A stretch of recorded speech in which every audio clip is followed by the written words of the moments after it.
Bom dia a todos. É uma alegria ver a igreja com tantas pessoas, mesmo durante a quarentena. Isso nos deixa com o coração muito feliz, sabendo que mesmo durante esse tempo, o Senhor tem tocado nos corações e tem feito com que as pessoas busquem mais a Ele. Isso é bênção, isso é bênção. Eu convido a todos, os que estão presentes e os que estão nos vendo pela internet, abram suas Bíblias em 2 Crônicas, no capítulo 25. 2 Crônicas, capítulo 25. A nossa mensagem tem o título de Condições para a Graça de Deus. Condições para a Graça de Deus. E nós precisamos entender o porquê desse título. Deus, sendo Deus, Ele é soberano para fazer o que quer. Deus faz o que quer, Ele não precisa dar satisfação a ninguém, certo? Não precisa dar satisfação a ninguém.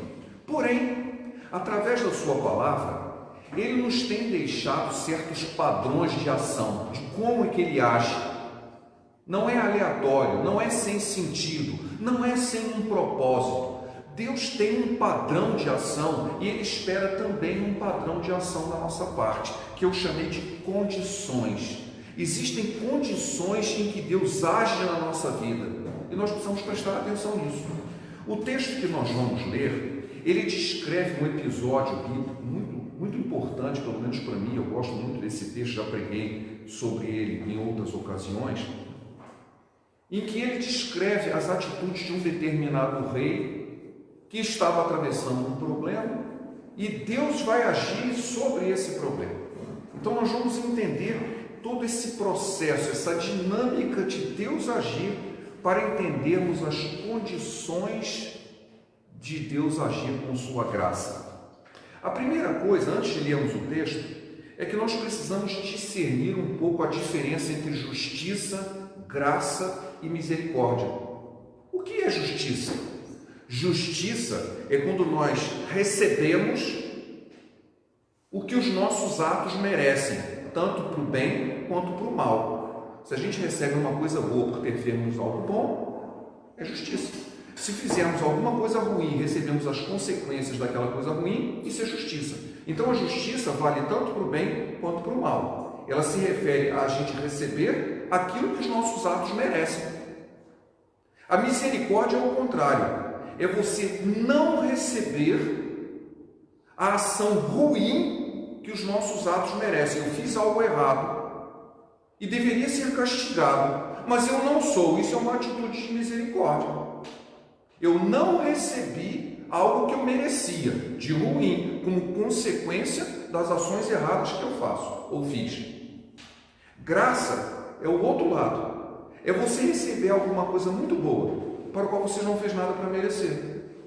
Então eu não fiz por onde merecer uma bênção, mas eu recebi a bênção. Isso é uma ação de graça. Graça de Deus.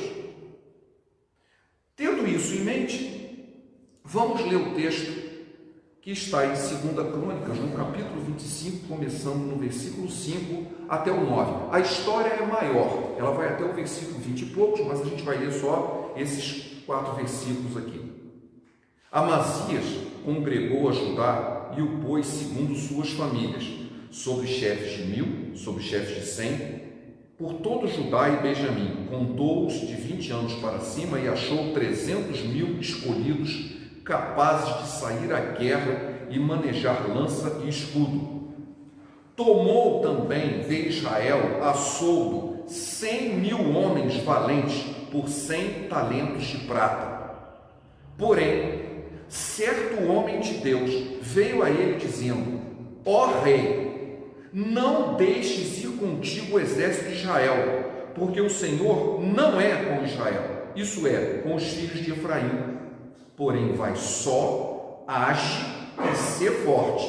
Do contrário, Deus te faria cair diante do inimigo, porque Deus tem força para ajudar e para fazer cair. Disse Amazias ao homem de Deus: que se fará, pois, dos 100 talentos de prata que dei às tropas de Israel? Respondeu-lhe o homem de Deus: muito mais do que isso pode dar-te o Senhor. Que o Senhor abençoe essa palavra no nosso coração, amém? É um texto maravilhoso. O texto continua descrevendo o resto da história, mas para o nosso propósito de hoje não é necessário. Que condições a gente vê aqui para que Deus agisse? Deus vai agir. Esse texto ainda não mostra Deus agindo. É uma preparação da ação que vai acontecer em seguida. O rei vence a batalha. Ele atende ao homem de Deus e ele vence a batalha. Deus agiu. Deus o abençoou. Mas há uma série de condições aqui que a gente precisa entender. Porque essa é uma condição. Graça não é de graça. Isso é um erro muito grande. Graça tem preço. E eu imaginei uma ilustração muito simples de entender que os irmãos podem tomar para si também repassar para outros. Imagine o seguinte: você tem um vazamento de água na sua casa, tem um cano estourado, uma pia vazando, alguma coisa assim. E você sabe que no bairro da sua volta tem um bombeiro hidráulico aposentado que ele faz todo o serviço de graça. Maravilha. Ele vai fazer isso para você?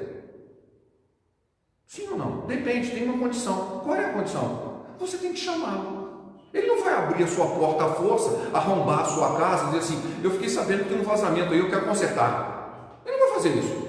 Ele só vai na sua casa fazer de graça se você o chamar. Então tem uma condição, não tem? É de graça? É. Ele vai cobrar uma coisa? Não. Ele vai fazer de graça algo que você não fez por onde merecer, o conserto do seu vazamento, mas ele não vai lá se você não o chamá-lo. Então tem uma condição. É de graça, mas tem condição. A salvação em Cristo também é assim. Ele pagou os nossos pecados na cruz. Está pago. Você está perdoado? Não. Você tem que aceitá-lo. Você tem uma condição, você tem que chamá-lo como Senhor da sua vida. Ele não vai invadir a sua vida assim: eu vim aqui reinar na sua vida e perdoar todos os seus pecados. Não vai acontecer assim. Você tem que chamá-lo. Por isso aqui em Apocalipse, lá no 3:20, diz: eis que estou à porta e bato. Se alguém abrir a porta, ouvir a minha voz e abrir a porta, eu vou entrar na sua casa. Não vou arrombar a porta. Não vou fazer à força. Eu preciso ser convidado. Então sempre existe uma condição para a ação da graça de Deus. Nesse texto aqui, a gente vai cavar um pouco mais fundo e ver algumas condições que a gente nem sempre percebe. A primeira delas é que existia uma necessidade real. Uma necessidade real. O rei Amazias estava diante de uma guerra. Tinham exércitos que vinham contra ele e ele precisava ir à guerra e se defender. E agora? Era uma necessidade real. Por que eu estou dizendo isso? Porque nem sempre nós estamos diante de uma necessidade real. Muitas vezes é meio fictício, imaginário, ou mesmo, nem eu mesmo sei o que definir o que eu quero de Deus. Nós oramos e a gente nem sabe o que está pedindo, né? Eu me lembro que eu já fui a um culto em que o dirigente assim: você que veio aqui pedir o seu milagre, ou veio receber o seu... Nossa, veio receber um milagre? Será que existe uma necessidade real tão grande que é um milagre? Não, a pessoa está lá: eu vim aqui porque eu vou receber. Eu não sei, eu quero receber um milagre. Eu nem sei bem o que eu quero, mas eu quero. A necessidade não é real. Ele nem sabe explicar qual é a necessidade. Como que eu posso receber algo de Deus? Eu nem sei o que se trata. Então fica algo impalpável, impalpável. Mas nós temos a ação de Deus clara aqui. Havia uma necessidade real. A salvação, muitas vezes, a pessoa não aceita. Eu não preciso ser salvo. Então a necessidade existe, mas você não aceita. Esse é um outro aspecto. É que o estado que a gente diz psicológico, eu estou em negação. Eu estou negando a uma realidade. Ah, olha, você está doente, você precisa tomar um remédio. Estou não, eu estou ótimo. Você fala: cara, está todo mundo vendo, olha a sua cara. Você está doente, você precisa tomar um remédio. Não, eu estou ótimo. Isso é negação. A necessidade existe, mas você não a reconhece. Então eu estou falando, existe uma necessidade real, você reconheça ou não. Ela existe, ela não é fictícia, ela não é imaginária, ela não é indefinida, mas ela existe, é uma necessidade real. Essa é a primeira condição. E Deus vai agir. A segunda etapa desse processo é que sempre aparece uma solução humana contra uma solução divina. O rei juntou um exército, 300 mil homens. Cheio de gente pra caramba, hein? Não, mas pode não ser suficiente, vou contratar mais 100 mil. Isso é a solução humana. Eu tenho um exército, mas por via das dúvidas eu vou contratar mais gente. E ele chamou gente de fora, gente que não estava diante da vontade de Deus. Ele contratou uma solução humana. A solução divina é se você não precisa dessa gente aí não. Deus não abençoa isso aí não. Então sempre aparece assim, eu tenho uma solução humana, mas a solução divina não é a mesma. A solução divina não é a mesma da solução humana, e isso gera um choque. Vou continuar buscando a solução humana ou vou aguardar a solução divina? Elas nunca são as mesmas. Então existe esse novo procedimento, novo passo. O primeiro, eu tenho uma necessidade real, aí eu penso, olha, tem uma solução, a solução humana é essa, mas a solução divina você devia esperar pela solução de Deus, e não a solução de Deus eu não quero não. Eu não quero esperar não, eu não tenho certeza, eu vou procurar os meus próprios passos. Então sempre existe essa luta entre a solução humana e a solução divina. No caso do rei Amazias, ele foi lá e contratou mais gente. Num terceiro, ele foi alertado de algo muito sério, que as nossas ações podem impedir a ação da graça de Deus. Ele foi alertado. Deus enviou um profeta que nem diz não, sou um homem de Deus.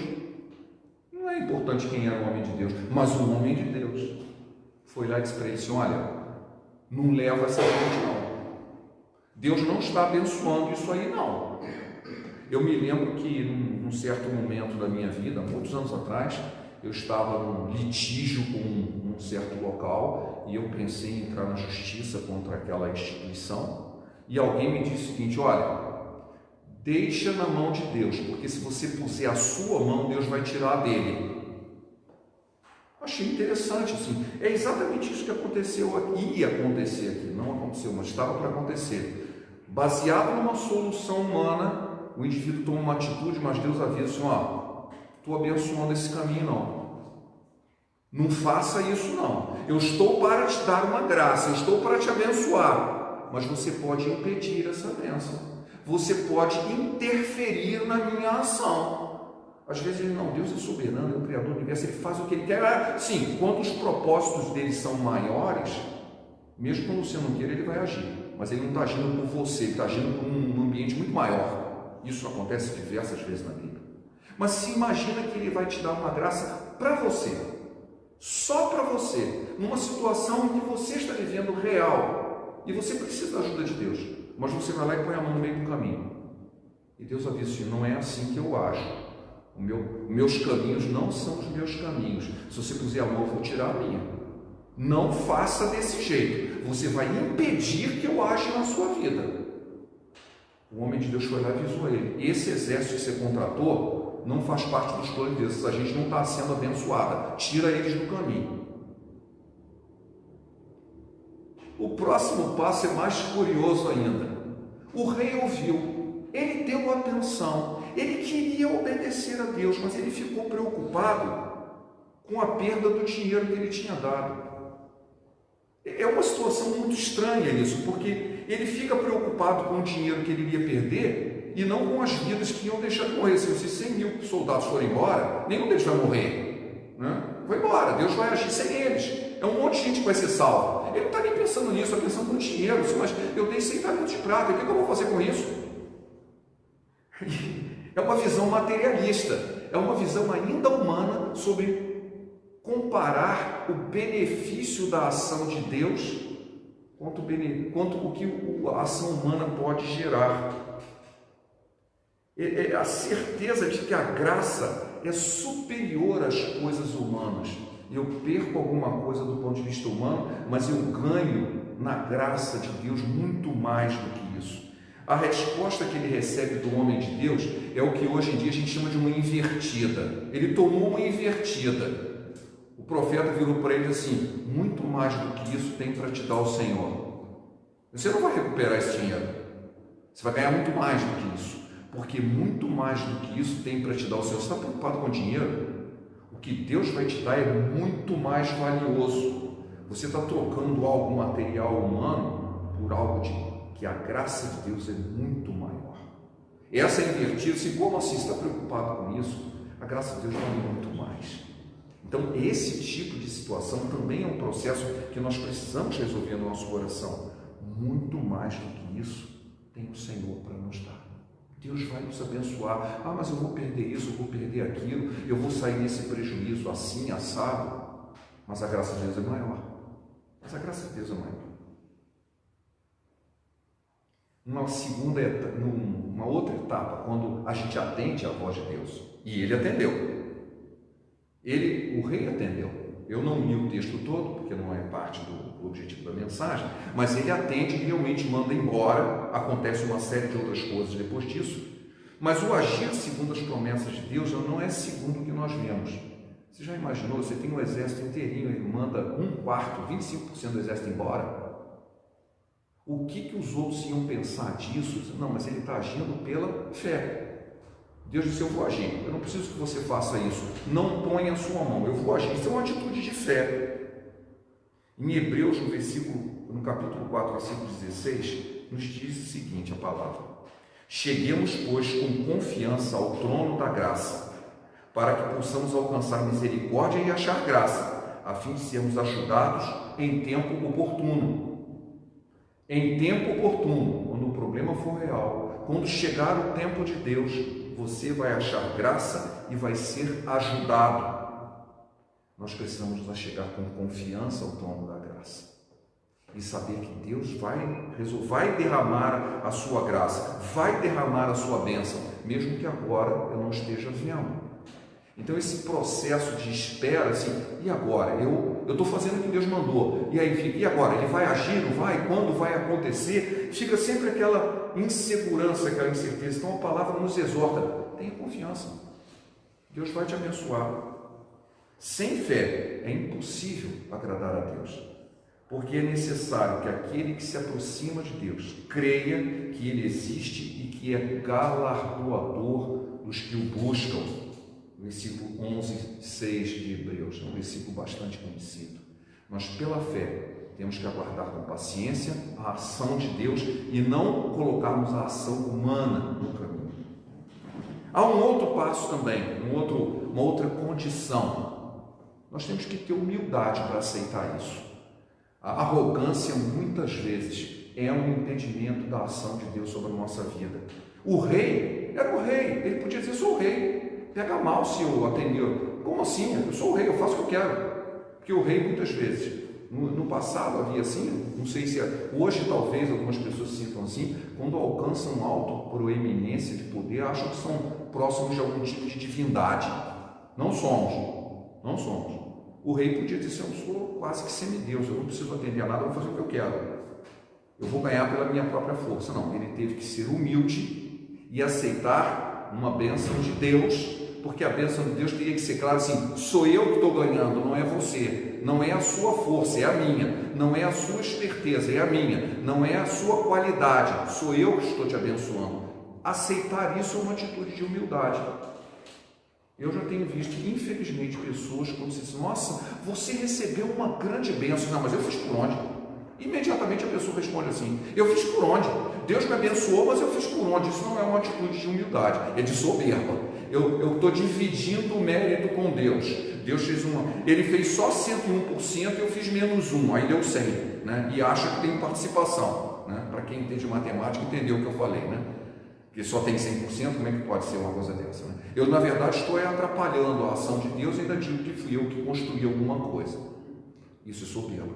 Nós temos que ter humildade, dizer assim, Deus está me abençoando e a bênção é dele, porque a glória é dele. Então eu estou recebendo a graça e sendo humilde.